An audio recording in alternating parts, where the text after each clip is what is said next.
जब हम वेद मंदिर जैसे संस्थान में जाते हैं तो वैसे बहुत सारे संस्थान हैं, लेकिन इन संस्थानों में अधिकांशतः एक वाक्य लिखा हुआ मिलता है जहां लिखा रहता है कि सत्य के ग्रहण करने और असत्य के त्यागने में सर्वदा उद्यत रहना चाहिए।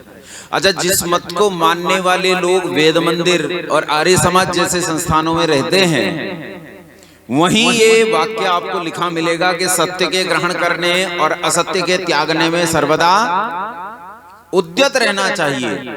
यदि इन संस्थाओं को छोड़ दें तो अन्य आप कहीं चले जाओ, ये वाक्य आपको नहीं मिलेगा।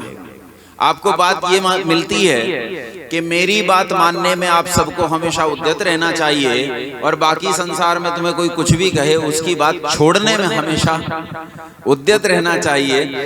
मेरी बात पर ईमान लाओगे तो अभी बता रही थी ना, तो जन्नत मिलेगी, और मेरी बात पर ईमान नहीं लाए तो जहन्नुम में अनंत काल तक जलाए जाओगे कड़ाहे में।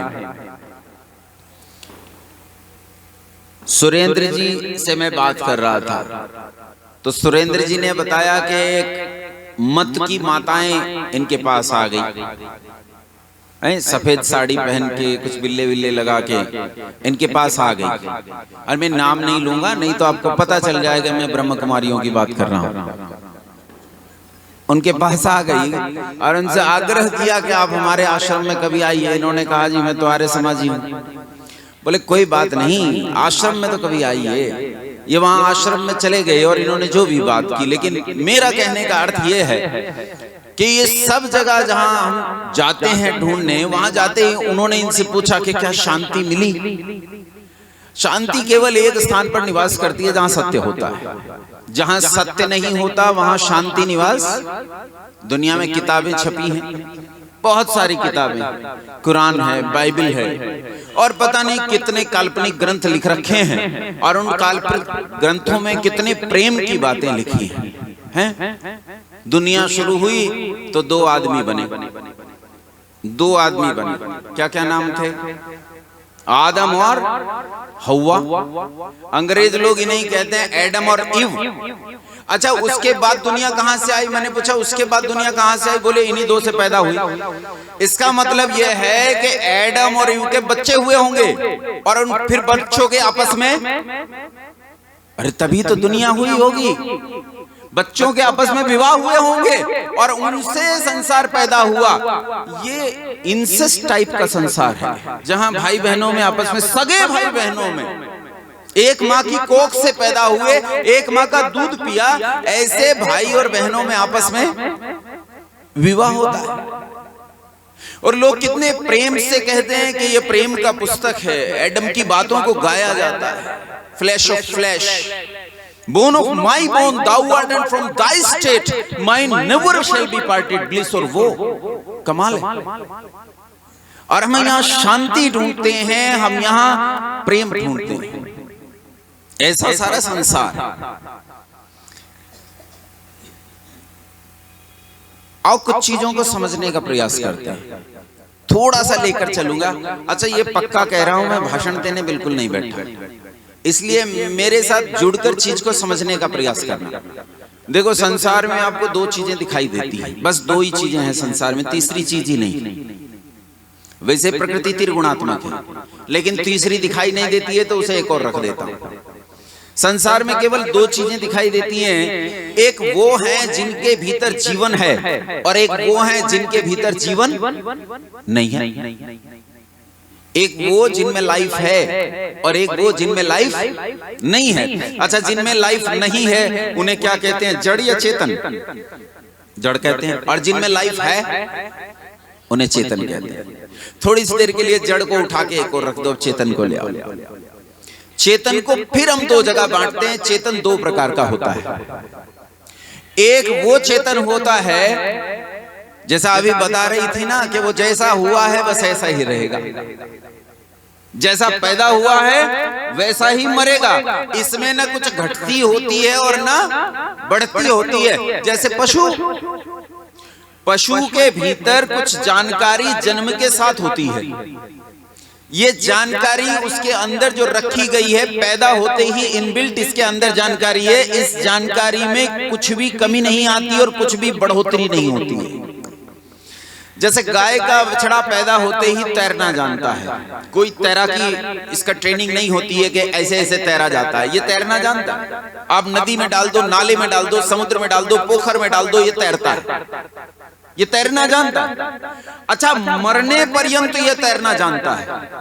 अगर आप इसे जीवन भर तैरने के लिए तालाब, पोखर, नदी, नाला नहीं दो और मरने से कुछ दिन पहले भी इसे नदी में डालो तो जीवन भर भले ना तैरा हो, अब भी तैर जाता है, क्योंकि तैरने की जानकारी इसमें अंदर ही रखी गई है। और ऐसा ज्ञान जो हमारे अंदर रखा जाता है पहले से, जन्म के साथ हमें मिलता है, ऐसे ज्ञान को हमारी मनीषा में, हमारे साहित्य में कहते हैं स्वाभाविक ज्ञान। कैसा ज्ञान है ये? ज्ञान कह लो, है ना, आप लोग ज्ञान कहते हो, ज्ञान कह लो, ज्ञान कह लो, एक ही बात है। ये स्वाभाविक ज्ञान है जो इसके भीतर रखा है, हम में भी होता है, थोड़ा थोड़ा सा हम में भी होता है। जैसे बालक माँ के पेट से बाहर निकलता है, माँ छाती से लगाती है, ये दूध पीना शुरू कर देता है। इसे किसी ने नहीं बताया कि माँ के दूध को कैसे चूसा जाएगा, लेकिन ये जानता है, इसके भीतर है। इसे दुनिया खिलाए, ये चुप नहीं होता, लेकिन माँ की गोद में आते ही चुप हो। अच्छा, माँ पीटती, माँ मारती है, क्यों शोर कर रहा है, लेकिन उससे पिट कर भी चुप रहता है। ये इसका स्वाभाविक ज्ञान है कि ये जानता है कि ये मेरी माँ है, ये स्वाभाविक ज्ञान है। तो संसार के जितने चेतन देखते हो, इनमें कम और ज्यादा स्वाभाविक ज्ञान होता है, लेकिन सबसे कम स्वाभाविक ज्ञान किसमें होता है? मनुष्य में। हम में एक और ज्ञान होता है जो पशुओं में नहीं होता, हम में होता है नैमित्तिक ज्ञान। हम सीख जाते हैं चीजों को और सीखी हुई चीजों को बढ़ा लेते हैं। ऐसा एक बच्चा जिसकी पिछली 7 पीढ़ियां तैराकी में वर्ल्ड चैंपियन रही हो, उसे यदि नदी में डाल दो तो वो तैरना नहीं जानता, उसमें ये स्वाभाविक ज्ञान है ही नहीं। लेकिन इस बालक को यदि तैरने का सिद्धांत सिखा दो, बड़ा होकर बता दो कि प्लवन का सिद्धांत क्या होता है, आर्किमिडीज का सिद्धांत क्या होता है, जब ये तैरने का सिद्धांत सीख जाता है तब ये इतने बड़े बड़े जहाज बना सकता है जिन पर 40-50 हजार लोग इकट्ठा बैठकर तैर सकें। सीखे हुए ज्ञान को बहुत बढ़ा सकता है। इसे कहते हैं नैमित्तिक ज्ञान, और ये नैमित्तिक ज्ञान केवल मनुष्य के पास है। संसार में और किसी प्राणी के पास ये नैमित्तिक ज्ञान है ही नहीं। कोई आप में से मुझसे असहमत हो सकते हैं और वो कह सकते हैं नहीं ऐसा नहीं है। सर्कस में देखो, शेर स्टूल पर खड़ा होना सीख जाता है, देखो वहां वो फायर सर्किल के भीतर से कूद जाता है, वो जो आग का गोला बनाया जाता है उसके भीतर से शेर कूद जाता है। लेकिन तनिक शेर को छोड़ दो तो जंगल में ले जाकर छोड़ दो और वहां 50 स्टूल रख दो, क्या ये कभी उस स्टूल पर खड़ा होगा?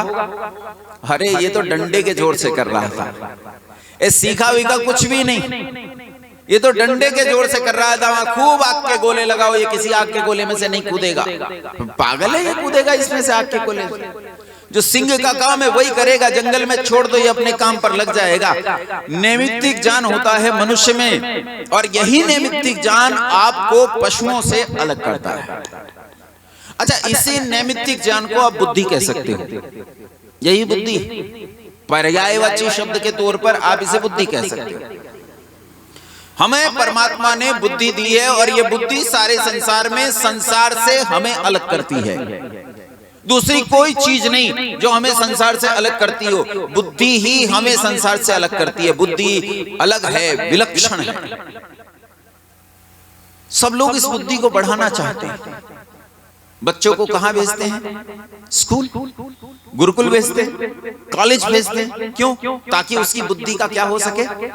विकास, डेवलपमेंट, बढ़ना। बुद्धि बढ़ जाती है। इसका अर्थ यह है कि बुद्धि जितनी मिली है उतनी नहीं रहती, बुद्धि बढ़ती है।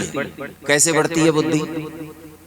मेरे साथ जुड़े रहना, नींद आई तो झटक देना और मेरे साथ जुड़े रहना। जितनी बुद्धि मिली है मरण पर्यंत इतनी नहीं रहेगी आपकी बुद्धि घटती भी है और बुद्धि, अच्छा बुद्धि घटती है कि नहीं घटती? बुद्धि घट भी जाती है भाई, बुद्धि बढ़ती भी है, बुद्धि घटती भी है। शिक्षा के प्रभाव में रहोगे तो बुद्धि बढ़ जाएगी, और शिक्षा के अभाव में रहोगे तो बुद्धि घट जाएगी। हैं? लोग अपना श्रृंगार करते हैं, बड़े सुंदर बन के रहते हैं। कोई कोई जो जानते हैं श्रृंगार कैसा होता है, वैसा श्रृंगार करके बड़े सुंदर बन के रहते हैं। कोई कोई ऐसे होते हैं शिक्षा के अभाव के कारण स्थिति खराब हो जाती, कहीं ऐसा श्रृंगार कर लेते हैं कि देख के बच्चे डर जाएं। होता है कि नहीं? कारण क्या है? श्रृंगार करना नहीं जानते। एक आदमी दाढ़ी रखता है, बड़ा अच्छा लगता है, महाराणा प्रताप जैसा लगता है। एक आदमी दाढ़ी रखता है, मूंछ बिल्कुल साफ। ये नहीं जानता कि कैसे समाज में रहना चाहिए। शिक्षा के प्रभाव में बुद्धि बढ़ती है और शिक्षा के अभाव में बुद्धि घट जाती है। अर्थात बुद्धि को बढ़ाने का साधन है शिक्षा।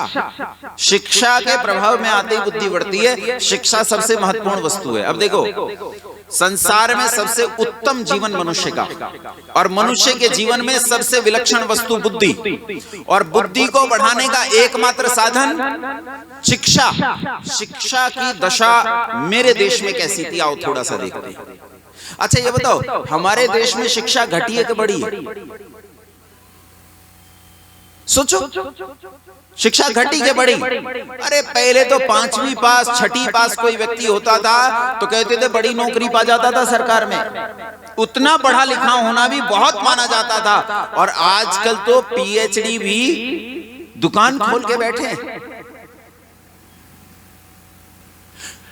हमारे देश में शिक्षा घटी है कि बढ़ी है? सोचो, पहले हम क्या जानते थे? क्या जानते थे? थोड़ा बहुत जानते थे हम, ज्यादा नहीं। आजकल तो बायोटेक्नोलॉजी है, बायो इन्फॉर्मेटिक्स है, रोबोटिक्स है, एस्ट्रोफिजिक्स है, क्वांटम फिजिक्स है, इलेक्ट्रोकेमिस्ट्री है, कितना सब कुछ आ गया। पहले कहां था ये सब? एक वैद्य जी के पास जाते थे, ना कोई ब्लड चेक होता था, ना कुछ होता था, और वो वैद्य जी कूट पीट के बेचारे जड़ी बूटी दे देते, उसी से जी जाता, उसी से मर जाता। लेकिन आज कितनी जानकारी बढ़ गई, मेडिकल साइंस ने कितनी उन्नति कर ली। मेरी बेटी पैदा हुई, छोटी पैदा हुई, तो हम लोग देख के डर गए, क्योंकि उसका जो चेहरा था वो अजीब था। She was cleft lip, cleft palate, up to larynx. She cannot speak even now at the age of 16 years. अभी बोल नहीं पाती है। हम लोग समझते हैं, आप नहीं समझेंगे।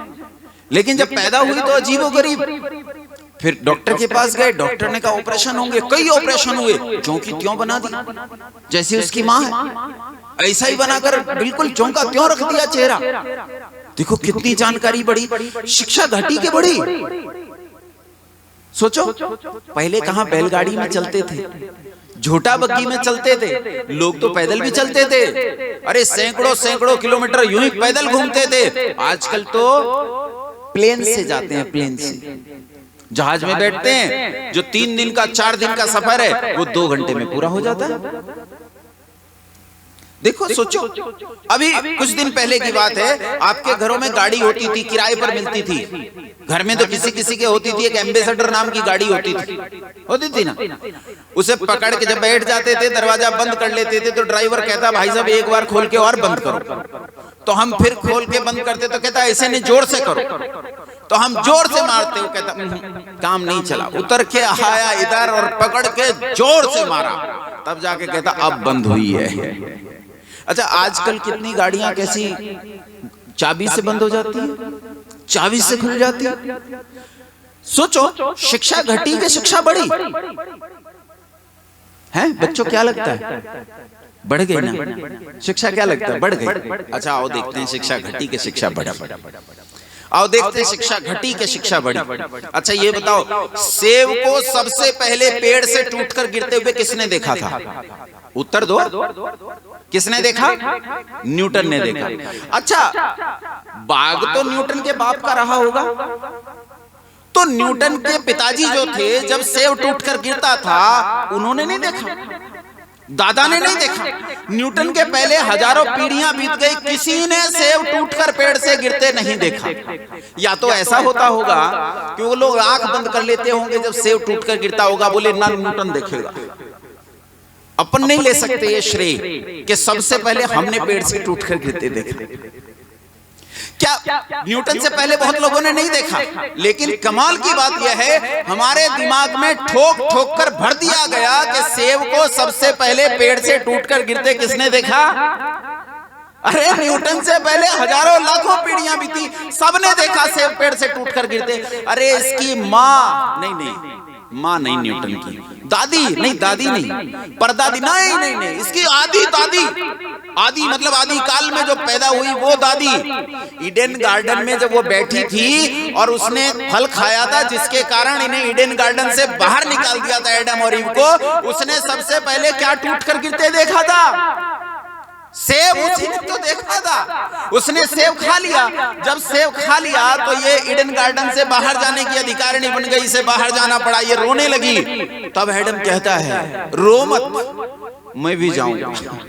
उसने कहा लेकिन तुमने सेब नहीं खाया। बोले भले ना खाऊं, flash of flash, bone of my bone, thou art from thy state, my never shall be parted bliss or woe। कहता अरे तू खुद थोड़े पैदा हुई है, पहले तो मैं पैदा हुआ तो मैंने अल्लाह से शिकायत की कि मैं अकेला हूं, मेरा मन नहीं लगता, तो अल्लाह ने मेरी एक पसली निकाली और पसली निकाल के उससे तुझे बनाया, इसलिए flash of flash, bone of my bone. तेरी हड्डी और मेरी हड्डी में भी फर्क नहीं है, तेरे मांस और मेरे मांस में भी फर्क नहीं है, तू तो मेरी बेटी है। वो बात अलग है कि बाद में पत्नी हो गई। अरे जो खून से पैदा हो, जो अपने फ्लैश से पैदा हो, अपनी बोन से पैदा हो, वो बोलो क्या होगा? बेटी हुई कि नहीं हुई? बाद में वो पत्नी हो गई, उससे बच्चे पैदा हुए, फिर बच्चों ने आपस में शादी कर ली। कमाल है, ये सब हो गया। सेब को पेड़ से टूटकर गिरते हुए न्यूटन ने नहीं, उससे पहले हजारों पीढ़ियों ने देखा, लेकिन हमारे दिमाग में ठोक ठोक कर भर दिया गया कि सेब को पेड़ से टूटकर गिरते हुए सबसे पहले किसने देखा? जब इस न्यूटन की पिछली 50 पीढ़ियां पैदा नहीं हुई थी, तब इस देश में एक आचार्य पैदा हुए जिनका नाम था आचार्य भास्कराचार्य के नाम से जानते हैं। और जिस गुरुत्वाकर्षण का झूठा आरोप बेचारे न्यूटन पर लगाया जाता है, गरीब न्यूटन पर लगाया जाता है, इस गुरुत्वाकर्षण की खोज इसके पैदा होने से 1000 साल पहले आचार्य भास्कर कर चुके। दशमलव के 16 अंकों तक। ये तो सारे कंप्यूटर कैलकुलेटर लेकर आधे में भी नहीं पहुंचे। दशमलव के 16 अंकों तक आचार्य भास्कर ने गुरुत्वाकर्षण की खोज की। आचार्य भास्कर, उनकी एक प्यारी सी बेटी थी। उन दिनों बाल विवाह की प्रथा थी। 10 साल की आयु में आचार्य भास्कर ज्योतिषाचार्य थे। उन्होंने एक उत्तम मुहूर्त निकाला और दुनिया के सारे ज्योतिषियों के पास भेजा और कहा इस मुहूर्त का आकलन करो, इसमें कोई दोष तो नहीं है। ज्योतिषियों ने देखा और पाया कि आचार्य भास्कर ने काल की इतनी सूक्ष्म गणना की है, टाइम का इतना महीन इवैल्यूएशन किया है कि संसार में कोई कर नहीं सकता। उन्होंने कहा इससे सुंदर मुहूर्त ना तो आज तक किसी ने बनाया और ना कोई ढूंढ सकता। ये सर्वोत्तम मुहूर्त है विवाह का। कन्या का विवाह होने चला उसी मुहूर्त में, लेकिन ठीक उसी मुहूर्त में 10 साल की बेटी, उन दिनों बाल विवाह की प्रथा थी और विधवा विवाह की प्रथा नहीं थी। ठीक उसी क्षण, जिस क्षण वो मुहूर्त था, उस लड़के को जिसके साथ विवाह हो रहा था उसे हृदय गति रुकी और वो मर गया। कन्या विधवा हो गई। और उन दिनों विधवा विवाह की प्रथा, आचार्य भास्कर लड़की से बहुत प्रेम करते थे। भारी सदमा पहुंचा, कक्ष में चले गए, कक्ष अंदर बंद कर लिया और कहानी कहती है कि महीनों तक कक्ष के अंदर बंद रहे। महीनों तक न जाने क्या मैथमेटिकल कैलकुलेशंस करते रहे और करके जब बाहर निकले तो बाहर निकलकर उन्होंने घोषणा कर दी कि संसार में जितना फलित ज्योतिष है सारा झूठा है और जितना गणित ज्योतिष है सारा सच्चा है। और तब आचार्य भास्कर ने एस्ट्रोफिजिक्स और क्वांटम फिजिक्स पर काम करना शुरू किया। ग्रहों के बीच में दूरियां कैसे निकाली जाती है, वो दूरी कितनी होगी, सूर्य से पृथ्वी की दूरी कितनी है, बुध की कितनी है, शुक्र की कितनी है, मंगल की कितनी है, शनि की कितनी है, बृहस्पति की कितनी है, उन सारी दूरियों का आकलन आचार्य भास्कर ने किया। जो उन्होंने किया वो वैज्ञानिकों के दिए गए मान से अलग था।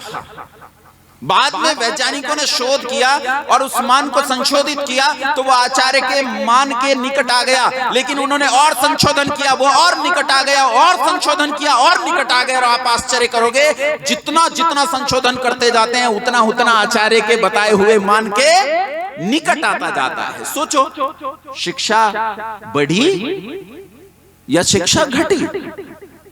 और सोचो, इस देश में 2 डॉक्टर्स हुए, एक सर्जन थे और एक फिजिशियन थे, बड़े डॉक्टर्स थे, नाम थे सुश्रुत और चरक। आपने नाम सुने हो? उनके नाम से संहिताएं हैं, चरक संहिता, सुश्रुत संहिता। सुश्रुत शल्य चिकित्सक थे, सर्जन थे, और चरक फिजिशियन थे। चरक के संबंध में कहा जाता है उनके काल में ऐसी कोई बीमारी नहीं थी, ऐसा कोई रोग नहीं था जिसकी दवाई आचार्य चरक के पास मौजूद न। सुश्रुत ने अपनी सुश्रुत संहिता में 300 से ज्यादा छोटी बड़ी माइनर और मेजर सर्जरीज का, ऑपरेशंस का उल्लेख किया है, यहां तक के प्लास्टिक सर्जरी का उल्लेख किया है। उन्होंने 170 से ज्यादा शल्य चिकित्सा के यंत्रों का उल्लेख अपनी सुश्रुत संहिता में किया। ये हमारी शिक्षा का स्तर था, ये हमारी शिक्षा का स्तर था। हम लोग जब पढ़ते थे, मैं आधुनिक शिक्षा से जब पढ़ता था तो उस समय आधुनिक शिक्षा में आपने खूब पढ़े होंगे, मैथमेटिक्स में फैक्टर्स बनाए जाते हैं, फैक्टर्स किए जाते हैं। और जब किसी भी सूरत में फैक्टर ना हो तो एक समीकरण काम में आती है। ये किसी भी प्रकार की द्विघात समीकरण के फैक्टर्स करने में निपुण होती है। इसे आचार्य श्रीधर का समीकरण बोलते हैं, श्रीधराचार्य का समीकरण बोलते हैं। बच्चे आपस में मजाक करते हुए इसे रेप इक्वेशन बोलते थे कि ये लगेगी तो फिर फैक्टर्स होंगे ही होंगे, कोई रोक नहीं सकता। अर्थमेटिक कैलकुलस पर जितना सूक्ष्म कार्य आचार्य श्रीधर ने किया वो अद्भुत है, और ऐसा ही कैलकुलस पर काम आचार्य ब्रह्मगुप्त ने किया। मैं कहां तक बताऊं वराहमिहिर ने कितना किया है और आर्यभट्ट ने कितना किया है, लेकिन ताज्जुब यह है कि इतना कमाल का विज्ञान, इतना कमाल का गणित आप में से एक ने भी नहीं पढ़ा है, एक ने भी नहीं पढ़ा है, पढ़े ही नहीं। क्या पढ़ रहे हो? A for apple, B for ball। ये पढ़ते पढ़ते कमाल की बात यह है, कमाल की बात यह है कि बेचारे 100 साल में कविता नहीं बदल सके हम लोग। 100 साल पहले एक अंग्रेज आया, हमें आकर एक कविता दे गया, वो क्या कहते हैं, ट्विंकल ट्विंकल लिटिल स्टार। आज तक वो स्टार लिटिल ही है, बताया नहीं गया ये पृथ्वी से 13 लाख गुना बड़ा है, ये पृथ्वी से लाखों गुना बड़ा है। आज कहते तो ट्विंकल ट्विंकल, अरे लिटिल नहीं है भाई, बहुत बड़ा है, ये बहुत बड़ा है, पृथ्वी से कई लाख गुना ज्यादा बड़ा है। लेकिन ट्विंकल ट्विंकल 100 साल से कविता गा रहे हैं, जॉनी जॉनी। देखो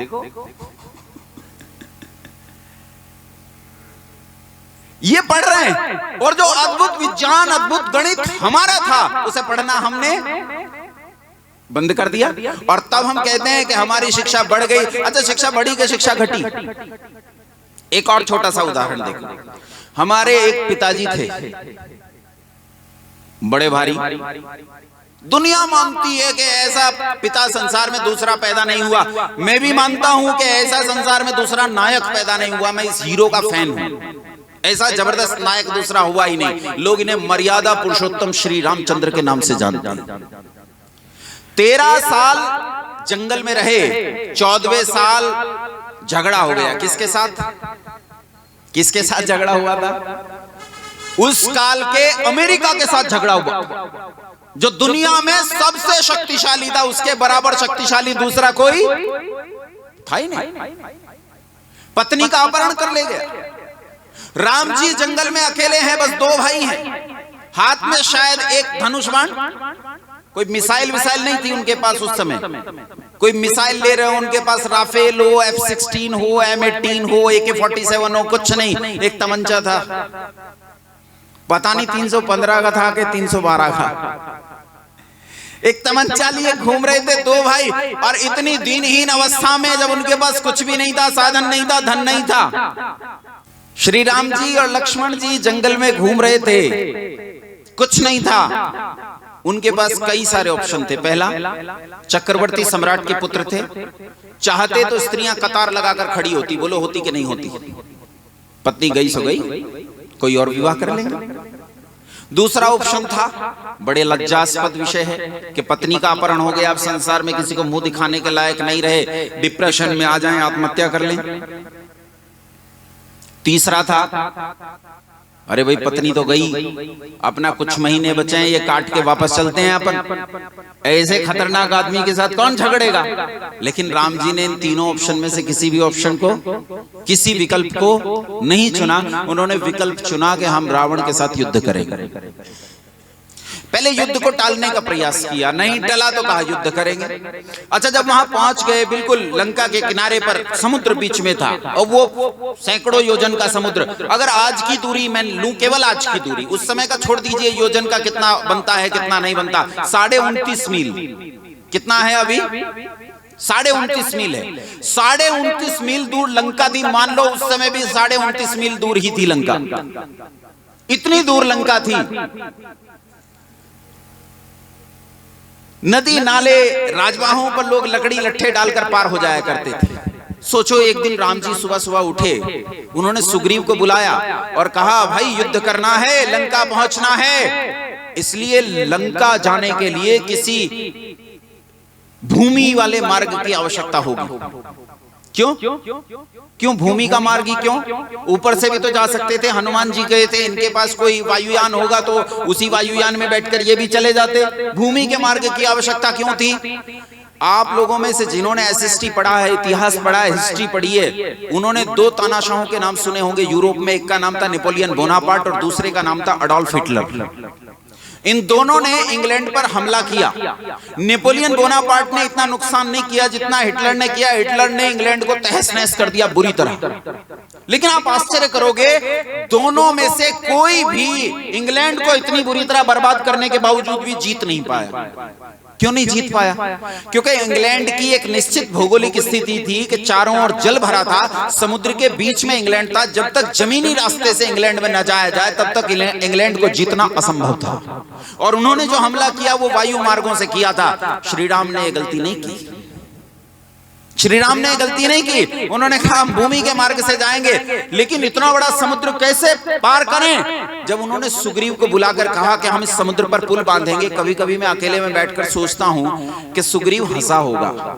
सुग्रीव ने राम जी से कहा होगा, महाराज आज सुबह से मजाक करने के लिए मैं ही मिला हूं। अरे लोग नदी नालों पर लकड़ी लट्ठे डालकर पार हो जाते हैं, क्या समुद्र बांधा जा सकता है? तब श्री राम ने कहा हाँ समुद्र बांधा जा सकता है, मैं जानता हूं समुद्र कैसे बंधेगा। और उन्होंने 29.5 मील लंबा समुद्री पुल बांध कर दिखाया। अब मैं आपसे पूछता हूं, अगर श्री राम ने 29.5 मील लंबा समुद्री पुल बांधा तो क्या वो मैकेनिकल इंजीनियरिंग नहीं जानते थे? सोचो, क्या वो सिविल इंजीनियरिंग नहीं जानते थे?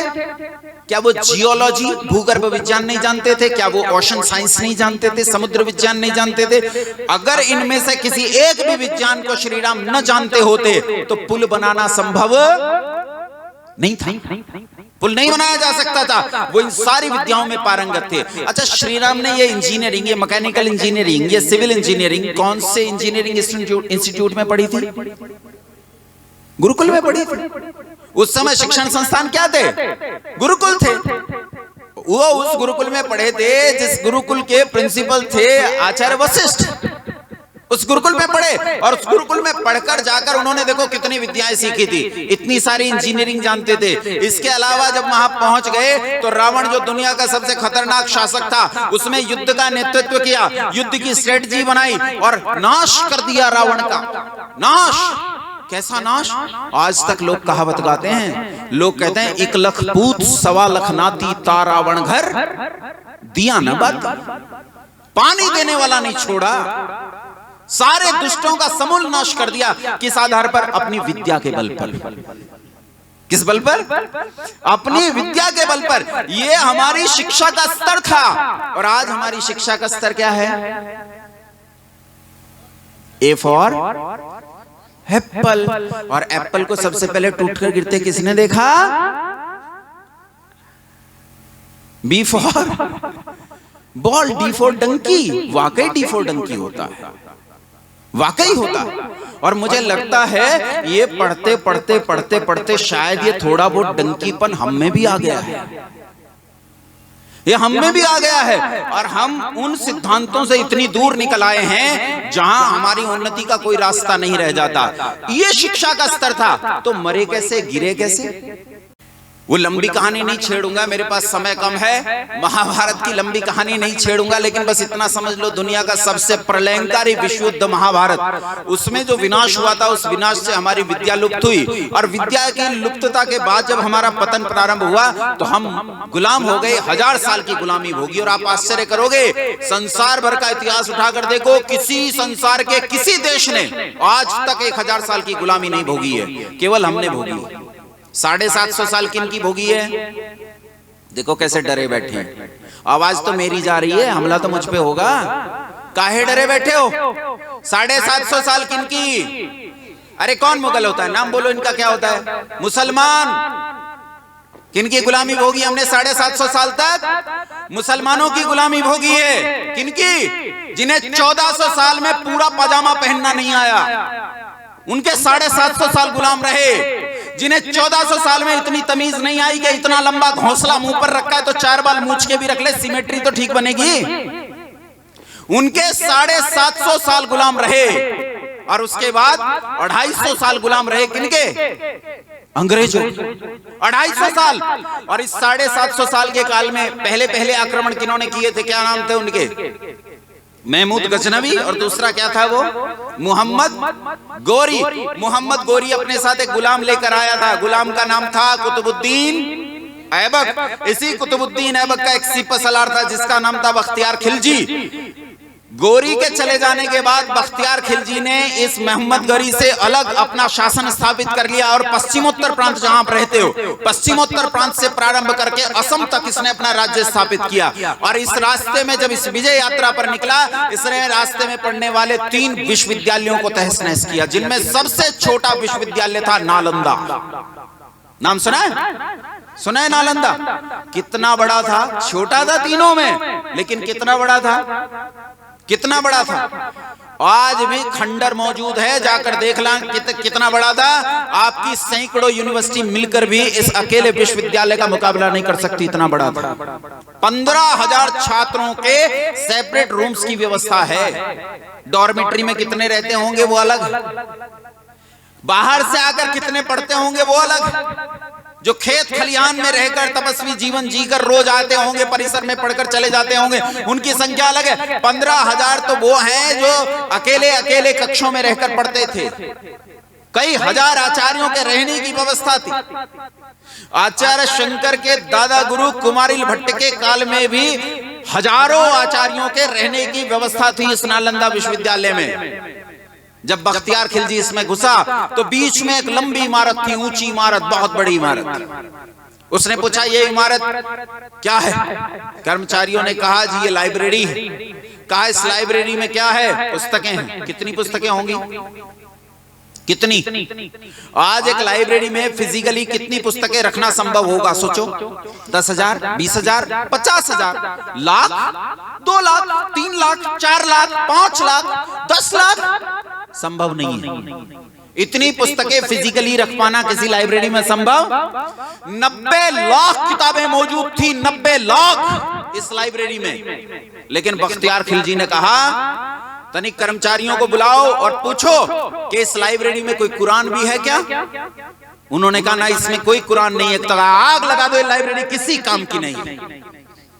और आग लगा दी गई उस लाइब्रेरी में।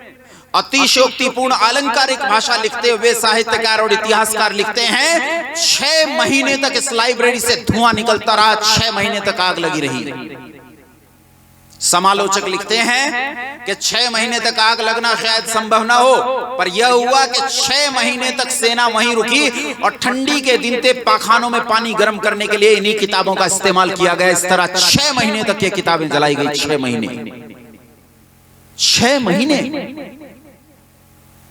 इससे बड़ा विश्वविद्यालय विक्रमशिला और उससे बड़ा विश्वविद्यालय उदयन, 3 विश्वविद्यालयों को इसने एक ही यात्रा में ध्वस्त कर दिया। और इन एक एक विश्वविद्यालय के नीचे चलने वाले हजारों लाखों गुरुकुलों को इन्होंने तहस नहस कर दिया, बर्बाद कर दिया। गुरुकुलों के भीतर घुसकर नन्हे नन्हे बटकों को तलवार के घाट उतार दिया। उन गुरुकुलों की जमीन को उन्हीं के रक्त से लाल कर दिया, पूरी तरह बर्बाद किया। इस तरह हमारी पूरी शिक्षा व्यवस्था ध्वस्त कर दी गई।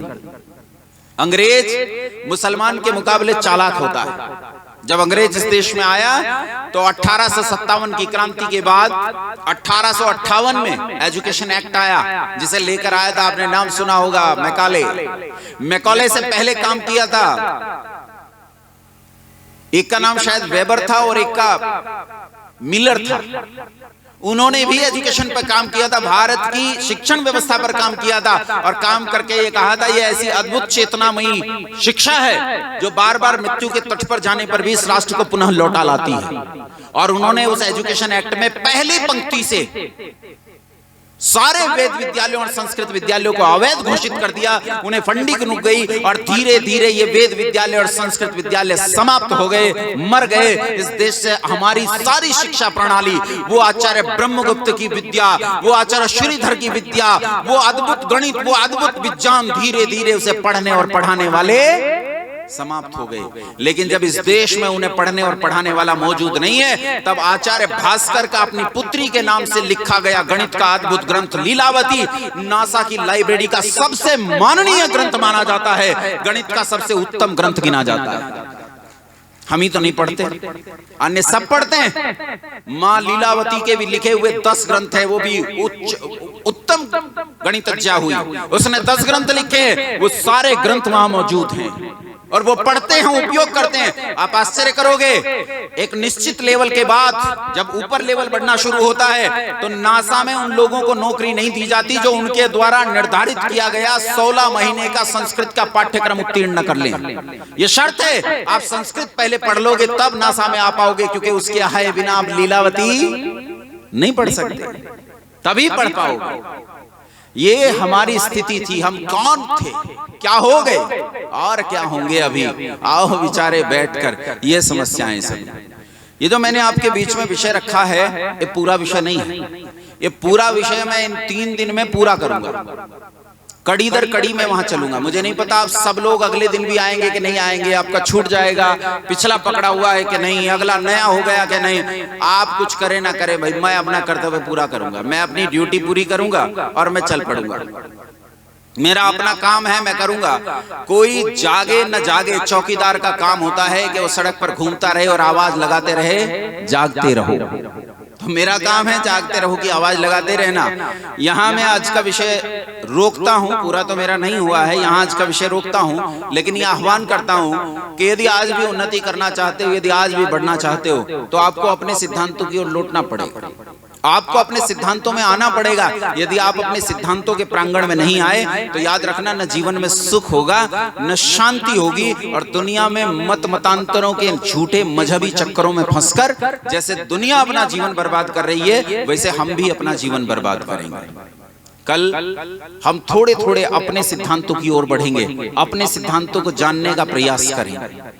अब जितना बचा है उतने से शुरू करें। एक सच्चिदानंद हीरानंद वात्स्यायन अज्जेय नाम के कवि हुए हैं, उनकी एक कविता है लंबी, उसकी कुछ पंक्तियां हैं। कहते हैं, उड़ चल हारिल लिए हाथ में, यही अकेला ओछा तिनका, ऊषा जाग उठी प्राची में, कैसी बाट भरोसा किनका, शक्ति रहे तेरे हाथों में, छूट न जाए यह चाह सृजन की, शक्ति रहे तेरे हाथों में, बिखर न जाए यह गति जीवन की, ऊंचा ऊंचा ऊंचा ऊंचा बढ़ा चीरता चल दिगमंडल, अनतक पंखों की चोटों से नभ में एक मचा दे हलचल, नभ में एक मचा दे हलचल। बहुत धैर्य से आपने सुना, बहुत धन्यवाद, नमस्ते।